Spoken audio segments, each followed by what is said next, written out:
ग्रंथ चल रहा है राजवार्तिक, आचार्य भगवान अकलंक स्वामी औदैहिक भावों की चर्चा करते हुए लेस्या के बारे में कल अपने को बता रहे थे। प्रश्न अपन ने कल देखा था क्या कि ऊपर कषाय नहीं होती है गुण स्थानों में, 10वें के बाद में उपशांत है, छिन्नमो है, फिर वहाँ पर शास्त्र में शुक्ल लेस्या कही जाती है। तो क्या बात है, कैसे कहते हो? प्रश्न एक बार फिर से पढ़ देते हैं। उपशांत कषाय यानी 11वां गुण स्थान, क्षीण कषाय 12वां गुण स्थान, संयोग केवली 13 में शुक्ल लेस्या है, ऐसा आगम में उल्लेख है। हाँ, परंतु इन गुण स्थानों में कषाय से अनुरंजित योग प्रवृत्ति नहीं है, इसलिए लेस्याओं में औदैहिकत्व नहीं हो सकता। उन गुण स्थानों में जो है वहाँ योग की प्रवृत्ति नहीं है, कह रहे हैं। कषाय नहीं है, कषाय से अनुरंजित योग की प्रवृत्ति नहीं है, इसलिए कह रहे हैं कि लेस्या में आपने औदैहिक भाव कहा है तो औदैहिकत्व तो नहीं बनेगा, क्योंकि शास्त्र में तो वहाँ पर जहाँ कषाय नहीं है वहाँ पर शुक्ल लेस्या कही है। प्रश्न आ रहा है समझ में? लेस्या को औदैहिकत्व तो कह रहे हैं कि उसके लिए उन्होंने अपना तर्क रखा कि आप लेस्या को औदैहिक भाव बोल रहे हो और वहाँ पर 11वें आदि गुण स्थान में कषाय नहीं है, कषाय से अनुरंजित योग की प्रवृत्ति नहीं है, और वहाँ पर शास्त्र में शुक्ल लेस्या कही है सिद्धांत में, ठीक है। तो अब वहाँ पर शुक्ल लेस्या आपने कही है और वहाँ तो उदय है नहीं, उदय नहीं है, तो आप लेस्या को औदैहिक बोल रहे हो, ये कैसे संभव है? क्योंकि वहाँ उदय नहीं है फिर भी लेस्या है नहीं। तो प्रश्न क्या है यहाँ पर? लेस्या के औदैहिक पने पर प्रश्न है, वहाँ पर लेस्या है उस पर प्रश्न नहीं है, क्योंकि वो तो सिद्धांत का वचन है तो उसमें हम प्रश्न नहीं कर सकते। तो है तो लेस्या का औदैहिक पना कैसे नहीं होगा? क्योंकि वहाँ तो बिना लेस्या के, वहाँ बिना कषाय के लेस्या बता रहे हैं, तो लेस्या में औदैहिक पना कैसे है, औदैहिकत्व तो कैसा है, ये प्रश्न है। हाँ हाँ, अच्छे से आना, आराम से। आचार्य जी को हमारा नमोस्तु बोलना, दोनों महाराज का ना, खूब खूब नमोस्तु बोलना।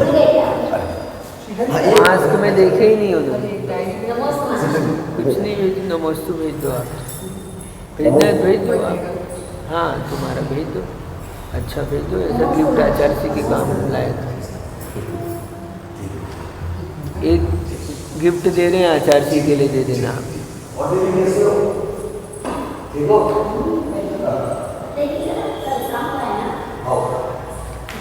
उत्तर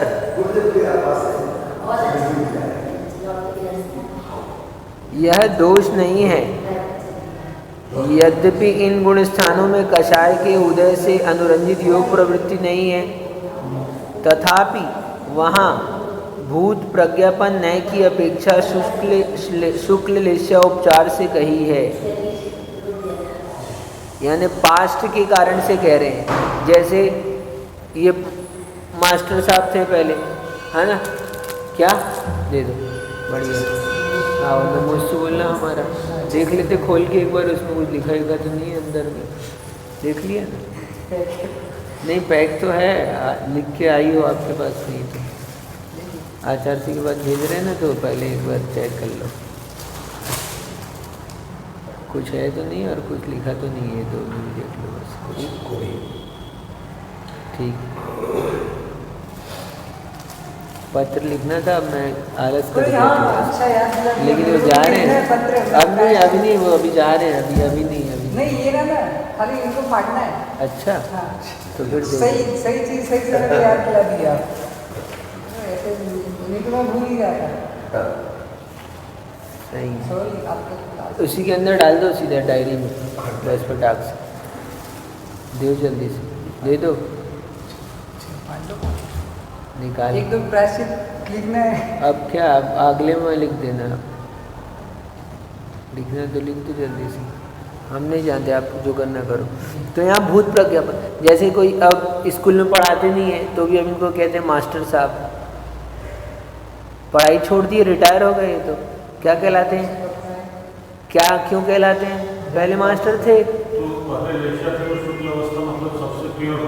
हाँ, तो शुक्ल लेस्या थी उनके, इस कारण से भूत प्रज्ञापन नए से हम उसको उपचार से कह रहे हैं, है नहीं, पर वैसा कहा जा सकता है, उसको गलत नहीं है ना। इनको मास्टर कहना गलत नहीं है, कहते हैं लोग में सब कहते हैं, डॉक्टर कहते हैं रिटायर हो गए, सर्विस वाले रहते हैं, मिलिट्री वाले रहते हैं, हाँ ऑफिसर कहते हैं, ठीक है।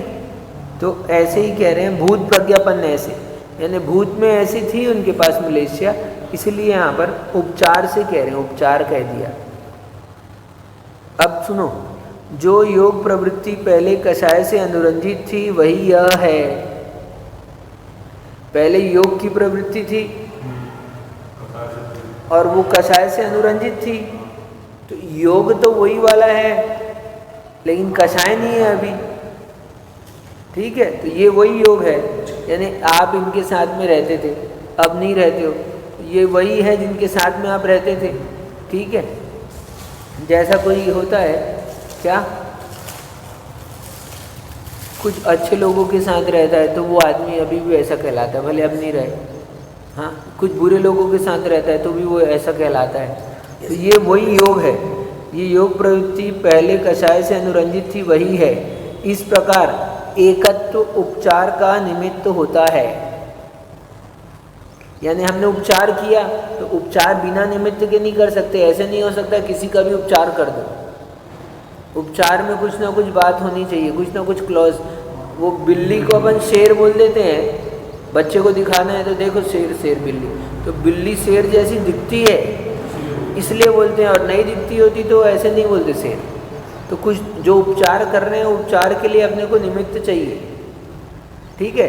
तो यहाँ उपचार का निमित्त क्या है, तो एकत्वपना बताना है कि ये वही है, उसमें वही है ऊर्ध्वता सामान्य। एकत्व उपचार का निमित्त होता है, इसलिए उपचार से औदैहिक है।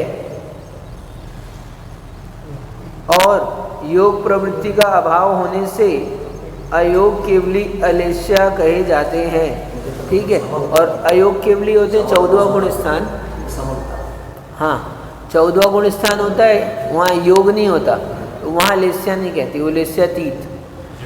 क्योंकि दो चीज में से देखो, कषाय से अनुरंजित योग की प्रवृत्ति को लेस्या कहते थे हम, लेकिन 11वें 12वें और 13वें गुण स्थान में कषाय नहीं है, योग है। तो योग तो इसको हम लेस्या कह रहे हैं भूत प्रज्ञापन से, लेकिन 14वें गुण स्थान में हम योग भी नहीं है, तो इसलिए नहीं कह सकते हैं।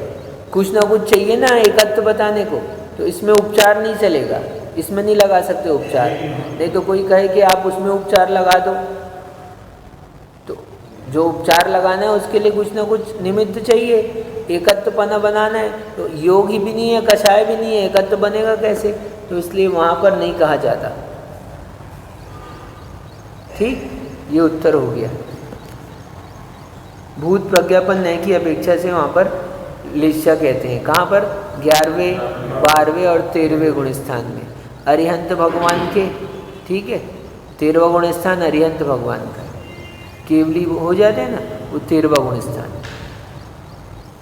तो अब प्रश्न है फिर से दूसरा, फिर कहते हैं जैसे अज्ञान भाव औदैहिक है, अभी अपन ने कहा अज्ञान औदैहिक, ज्ञान की चर्चा आई थी ना, अभी चालू किए थे, तो पहले गति बोला है ना, फिर कषाय बोली, फिर अज्ञान भी तो कहा औदैहिक, ज्ञानावरणी कर्म के उदय से अज्ञान होता बताया था। तो कह रहे हैं जैसे अज्ञान भाव औदैहिक है, वैसे दर्शनावरण कर्म के उदय से अदर्शन, निद्रा आदि भी औदैहिक हैं। वेदनी कर्म के उदय से होने वाले सुख दुख नौकषाय के उदय से होने वाले हास्य रति रति शोक भय जुगुप्सा क्षय नौकषाय, आयु के उदय से भव धारण संज्ञा आयु तथा नीच गोत्र उच्च गोत्र उदय से होने वाले उच्च नीच गोत्र परिणाम भी औदैहिक होने चाहिए। परंतु इस सूत्र में इनका ग्रहण नहीं किया, इसलिए यह लक्षण अपूर्ण है। आपने औदैहिक भाव बताए, औदैहिक भाव के 21 भेद बताए। आपने अज्ञान तो बता दिया कि ज्ञानावरणी कर्म के उदय से अज्ञान होता है। फिर अब ज्ञानावरणी के बाद में दर्शनावरणी, वेदनीय, आयु, नाम, गोत्र और भी कर्म है, और वो भी कर्म का उदय आता है, और उनके कर्म के उदय होने पर भी और भाव होते हैं वैसे वैसे, तो उनको क्यों नहीं लिखा इसमें? इतने कर्म का उदय थोड़ी रहता है, 8 कर्म है ना। अभी तो अपनी चर्चा किसकी हुई? ज्ञान की हुई, दर्शन मोहनी की, चारित्र मोहनी की हुई, है ना, कषाय के लिए चारित्र मोहनी की हुई। तो आपने बाकी को क्यों नहीं कहा? तो उत्तर देते हैं यहाँ पर। आया प्रश्न समझ में आया? सबका कर्म का उदय आता है, तो औदैहिक भाव इतने से कैसे ज़्यादा होने चाहिए? ठीक उत्तर, यह आत्म परिणामों का अधिकार है। यहाँ क्या किसकी चर्चा चल रही है? अपन चालू करते ही बोला था अपन ने जीव के स्वतत्व की चर्चा करेंगे, तो जीव के भाव की बात चल रही है, तो है ना। तो उसलिए उत्तर में कह रहे हैं यहाँ आत्म परिणामों का अधिकार है, यहाँ आत्मा के भाव की बात चल रही है। इसलिए शरीर आदि औदैहिक होने पर भी पुद्गल विपाकी होने से यहाँ ग्रहण नहीं किया है। यानी बाकी जो कर्मों का उदय है वो कहाँ पर इफेक्ट करता है? बॉडी पर, शरीर पर। वो पुद्गल विपाकी है, पुद्गल में उसका असर दिखता है। यदि हाँ नाम कर्म का उदय है, सुस्वर नाम कर्म का उदय है, तो वो कंठ अच्छे रहेंगे उसके, ऐसा। लेकिन उसके भावों में असर नहीं रहेगा। हाँ, कंठ अच्छा होने से उसके भाव अच्छे हों कोई ज़रूरी नहीं है, तो उसके उदय का भाव में इफेक्ट नहीं है। इसलिए पुद्गल विपाकी होने से, इसलिए हमने उसको यहाँ पर नहीं कहा। आया समझ में? कर्म का उदय 8 कर्म है, सभी कर्म का उदय आता है, उदय के समय में वो अपना अपना फल देते हैं। तो जो कर्म उदय आने पर जीव के भावों में फल देते हैं उनका यहाँ पर वर्णन किया है। जो कर्म उदय आकर जीव के शरीर में फल देते हैं उनका वर्णन नहीं है, उनकी बात नहीं की हमने। क्यों नहीं की? क्योंकि हमारा रिलेशन आत्मा के भाव की बात है। हमने बोल दिया स्वतत्व को बताएंगे हम, इसलिए। ठीक। ओह, आया? ठीक है। अब फिर शंका है, कहीं पर प्रश्न लिखते हैं, कहीं पर शंका लिखते हैं। अब शंका लिखी है, क्या शंका है देखो। यदि ऐसा है तो जाति आदि जीव विपाकी प्रकृतियों का ग्रहण करना चाहिए। अब फिर एक प्रश्न और कि अब आपने इतने सारे नाम तो गिना दिए, लेकिन इसमें से कुछ ऐसे भी हैं जो जाति कर्म हैं, वो जीव विपाकी है, उनको भी नहीं कहा आपने। पूरे के पूरे ऐसा नहीं है पुद्गल विपाकी हो। कर्म की 148 प्रकृतियां हैं, तो अच्छे से जानना, नमोस्तु बोलना, सब महाराज को नमोस्तु बोलना है ना। ठीक है, बारंबार। बढ़िया चल रहा है, बता देना आपके आशीर्वाद से। इन लोगों का भी नमोस्तु बोल देना, जसपुर समाज का। शंका हुई, सुनो, कर्म की 148 प्रकृतियां हैं, उसमें से 72 प्रकृतियां जो है वो पुद्गल विपाकी है, और 68 प्रकृतियां जीव विपाकी, ऐसा कुछ है। कुछ संख्या में मिस्टेक हो सकता है, थोड़ा बहुत देख लेंगे जो। तो आपने इतने कर्म अलग से गिना दिए पूरे, तो कुछ भी उसमें तो ऐसे हैं जो जीव विपाकी भी हैं। आपने जो कर्म नहीं बताए उसमें भी कुछ ऐसे हैं जो जीव के भाव में असर करते हैं। ठीक है, बढ़िया। अलग से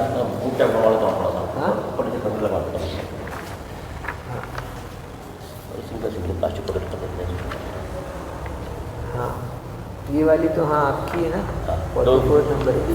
हाँ, बढ़िया बढ़िया, कॉम्बिनेशन करा लो इसको आप। ये तो हमारे लिए रहने, इसको करके जाता हूँ ना, बढ़िया सा कवर लगा करके। वो उसमें करा दो ना, उसमें, इसमें करा दो, इसमें करा। हाँ, इसको नहीं, इसको तो इसमें एक ही है ना, इसकी ज़रूरत नहीं पड़ेगी। ये तथ्य आपके लिए बताएंगे उसमें क्या है। ठीक, तो अब समाधान दे रहे हैं उसका। मिथ्या दर्शन में दर्शनावरण के उदय से होने वाले अदर्शन, निद्रा निद्रा आदि का अंतर्भाव हो जाता है। मिथ्या दर्शन का अपन ने वर्णन किया है, और दर्शनावरण कर्म के उदय से जो निद्रा आदि होती है वो सब मिथ्या दर्शन आदि में हमने उसको इंक्लूड कर दिया है, उनका अंतर्भाव हो जाता है। ये बहुत विशेष बात लिखी है यहाँ पर, है ना। सामान्य दर्शन का आवरण होने से, क्योंकि जो दर्शनावरण है वो सामान्य का आवरण करता है। वस्तु सामान्य विशेषात्मक होती है, तो सामान्य ही जब आवृत हो जाएगा तो विशेष तो ज्ञान होगा नहीं। तो जो दर्शनावरण है वो सामान्य का आवरण करता है। ठीक है, आपने यदि कर्म दर्शनावरणी कर्म के लिए कहा जाता है, द्वारपाल की उपमा दी जाती है उसको। ठीक है, जैसा द्वारपाल होता है गेट पे खड़ा रहता है ना, अंदर हम हैं, तो आप आए बाहर से देखने के लिए तो आपको बाहर ही रोक दिया, अंदर क्या है आपको पता नहीं चलता। ठीक है, तो ये द्वारपाल की उपमा दी है उसको। दर्शनावरणी कर्म यानी द्वारपाल के समान है, आपको कुछ भी अंदर का पता नहीं चलने दे रहा है। और ज्ञानावरणी कर्म कैसा है, तो वो थोड़ा सा डिफरेंस है इससे। क्या डिफरेंट है उससे? वो द्वारपाल नहीं है, वो ये वस्त्र की भांति है। हम वस्त्र से इसको ढक दें तो आपको ये तो पता चलेगा कुछ है, लेकिन किसका फोटो है, क्या है, ये नहीं पता चलेगा, विशेष नहीं जानोगे। सामान्य तो जान गए कि कुछ है, तो इसलिए तो दर्शनावरणी सामान्य को ही रोक देता है। तो जो दर्शन मिथ्या दर्शन हमने लिखा है उसमें हमने दर्शनावरणी को इंक्लूड कर लिया है, क्योंकि दर्शनावरणी सामान्य का ही अवलोकन होने नहीं देता। ठीक, और शंका, तत्वार्थ के अश्रद्धान को मिथ्या दर्शन कहते हैं। तत्व है, उस तत्व का अश्रद्धान या अतत्व का श्रद्धान। ठीक है, तो तत्वार्थ के अश्रद्धान को मिथ्या दर्शन कहते हैं। उसमें दर्शनावरण का अंतर्भाव कैसे हो सकता है? अपन ने तत्व के श्रद्धान को अश्रद्धान को मिथ्या दर्शन कहते हैं, तो इसमें दर्शनावरण का क्या रोल है बताओ? प्रश्न हुआ है। ये तत्व है, इसका अश्रद्धान है, वो मिथ्यात्व कहलाता है। तत्व का अश्रद्धान मिथ्यात्व कहलाता है। ठीक है, आपने बोला कि हमने मिथ्या दर्शन में ही दर्शनावरणी को इंक्लूड कर लिया है। ठीक है, तो ये पूछ रहे हैं कि अब तत्व के अश्रद्धान में मिथ्या दर्शन का क्या रोल है? हाँ, तत्व का अश्रद्धान उसमें दर्शनावरणी का क्या रोल है? दर्शनावरणी का क्या काम इसमें? ज्ञानावरणी का होगा। अश्रद्धान जो है अभी तक अच्छा, अच्छी कैपेसिटी 5। ठीक है ठीक है, अच्छा है साथ में। तो ये श्रद्धान में क्या बाधा करता है? समाधान, यद्यपि मिथ्या दर्शन तत्वार्थ श्रद्धान रूप है, तथापि अदर्शन सामान्य में दर्शन भाव रूप दोनों प्रकार के दर्शनों का अभाव ले लिया जाता है। अब दर्शन यद्यपि मिथ्या दर्शन जो है वो तत्वार्थ अश्रद्धान रूप है, लेकिन दर्शनावरणी दर्शन सामान्य में दोनों का अंतर्भाव हो जाता है। जब सामान्य नहीं पता चल रहा है, अंदर आने ही नहीं दे रहे, तो आप अंदर विशेष कैसे जानोगे? तत्व का श्रद्धान कब होगा? विशेष जान लोगे तो श्रद्धान होगा। और दर्शनावरणी तो आपको जानने नहीं दे रहा है, बाहर अंदर ही घुसने नहीं दे रहा है। द्वारपाल के समान बताया, तो वो घुसने ही नहीं दे रहा है, तो आप जब वही नहीं जानोगे तो कैसे श्रद्धान होगा? सही है। ठीक, अभी और बता रहे। तथापि अदर्शन सामान्य में दर्शनाभाव रूप दोनों प्रकार के दर्शनों का अभाव ले लिया जाता है। अदर्शन सामान्य कह रहे हैं। अदर्शन, अदर्शन मतलब दर्शन से रहित अवस्था, दर्शन रहित, श्रद्धान को भी ग्रहण कर लिया है और ये दर्शन को भी ग्रहण कर लिया है। दर्शन है, एक तो वो श्रद्धा है और एक ये चक्षु दर्शन और ये वाला दर्शन। क्यों? क्योंकि वो भी श्रद्धान भी कब होगा ना, जब दर्शन होगा तब तो श्रद्धान हो पाएगा ना। तो हमने अदर्शन कहा, अदर्शन में दोनों को लिया है। अदर्शन सामान्य में, अदर्शन सामान्य कह रहे हैं, तो अदर्शन सामान्य में दर्शनाभाव रूप दोनों प्रकार के दर्शनों का अभाव ले लिया जाता है। दोनों प्रकार के अदर्शन का अभाव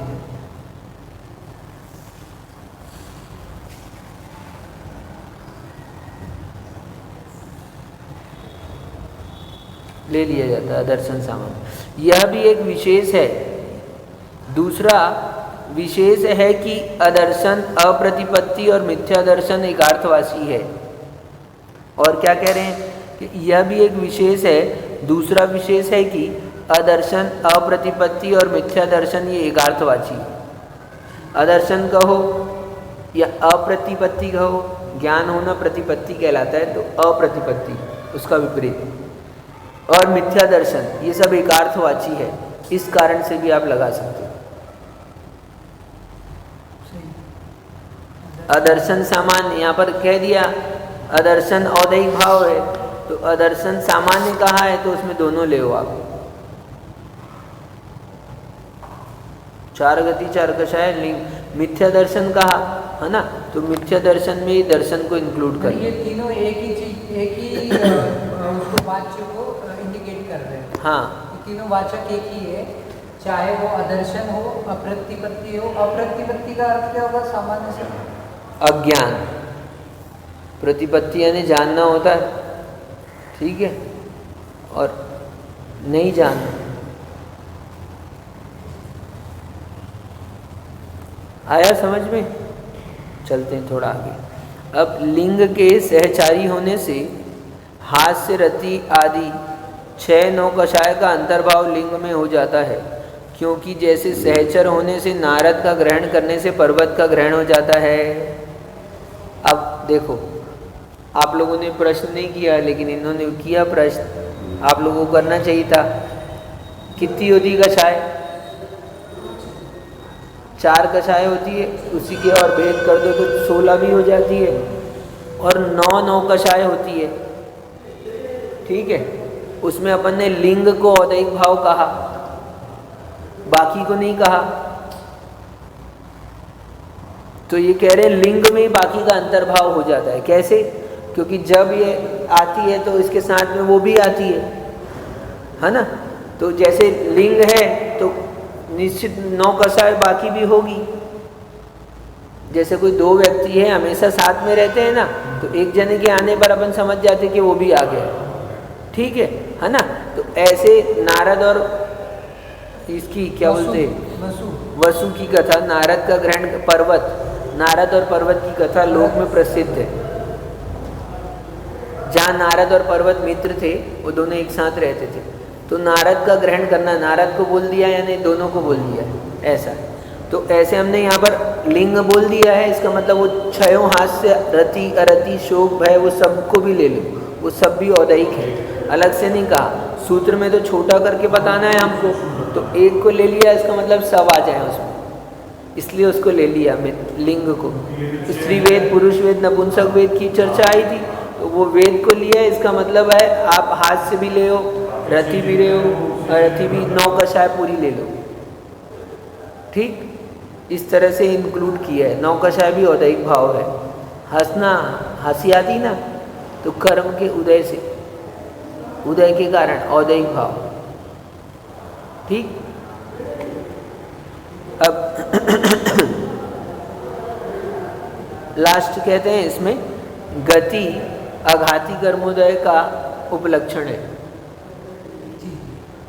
अब अघातीय कर्म जो है ना, नाम कर्म में 93 प्रकृतियाँ हैं, 93, सबसे ज़्यादा उसका साम्राज्य है।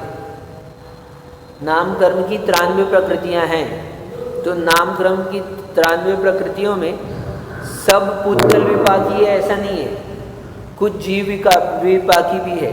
जैसे हमने कहा था गति नाम कर्म, मनुष्य गति औदैहिक भाव कहा था, उदय से मनुष्य रूप भाव होते हैं। तो और भी जितने नाम कर्म औदैहिक हैं उन सबको इसमें इंक्लूड कर लो। हमने एक गति कह दिया, इसका मतलब सब आ गए। ये ऐसे बोलने वाले तो कह रहे हैं आघाती कर्म के उदय से जो भाव होते हैं उनका गति ग्रहण उपलक्षण है। उपलक्षण एक को ग्रहण कर लिया सबसे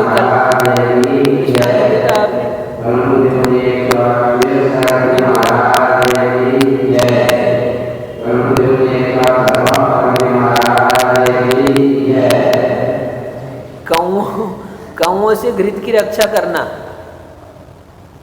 आपकी मम्मी ने कहा कि कौवे से घी की रक्षा करना, इसकी वृत्ति की मम्मी ने कहा ठीक है, घी अभी आरती के लिए लाई है मंदिर में और कहा कि कौवे से रक्षा करना।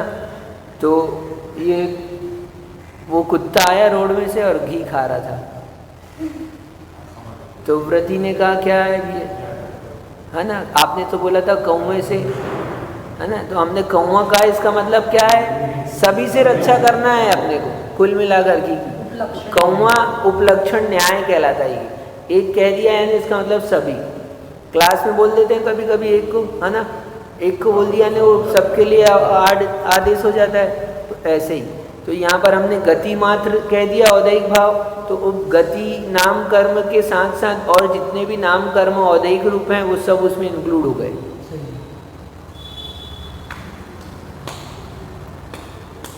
यानी इसमें काक ग्रहण अपघातक का उपलक्षण है, अर्थात काक शब्द से घृत के नाशक सर्व प्राणियों का ग्रहण हो जाता है।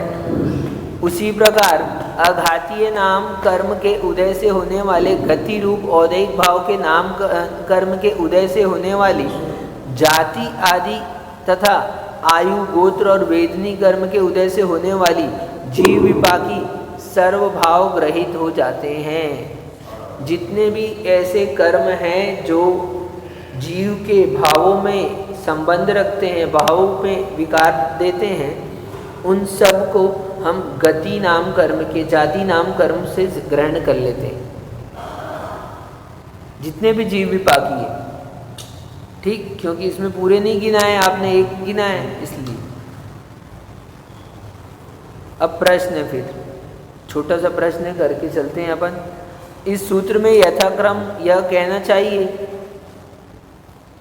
यथाक्रम आपने फिर नहीं कहा, गति जाति, तो क्यों नहीं कहा? तो पहले जैसा उत्तर पहले पूछा था, फिर तो ये पहले से चला आ रहा है। यथाक्रम आपको वहाँ से लगाते जाना है सूत्र। तो यथाक्रम कहना चाहिए गति चार प्रकार की आदि आनुपूर्वी का ज्ञान कराने के लिए। उत्तर ऐसा नहीं कहना चाहिए, क्योंकि यथाक्रम यह अनुवर्तन पूर्व सूत्र में से करके गति चार शायद चार आदि क्रम से संबंध कर लेना चाहिए। पूर्व में कहा था हमने औदैहिक भाव में यथाक्रमम, तो वही आप लगाते जाओ, यथाक्रमम यथाक्रमम यथाक्रमम, ऐसे ही कहेंगे, अलग से नहीं कहो। यथाक्रम अलग से कहेंगे तो इतने सारे वचन हो जाएंगे एक्स्ट्रा, ठीक है। तो इस तरह से ये औदैहिक भाव का सूत्र हो गया यहाँ पर। अब कल से पारिणामिक भाव चलेगा, बहुत ज़बरदस्त इंटरेस्टिंग है, सबसे ज़्यादा ज़रूरी है, समझने जैसा है, बहुत अच्छा है, अच्छे अच्छे प्रश्न है इसमें, लंबा चलेगा, ठीक है। पारिणामिक भाव कितने हैं? 3। पारिणामिक भाव कितने हैं? 3। इतना याद रहेगा, कम से कम इतना मिला, चलो, है ना। पारणा हो गई, 7 है, ठीक है। नमो रियंताणम नमो सिद्धाणम नमो आयरियाणम नमो वचायाणम नमो लोय सवसाहुणम। आज पौराणिक स्वाध्याय निष्ठापन क्रिया पूर्वाचरण सकल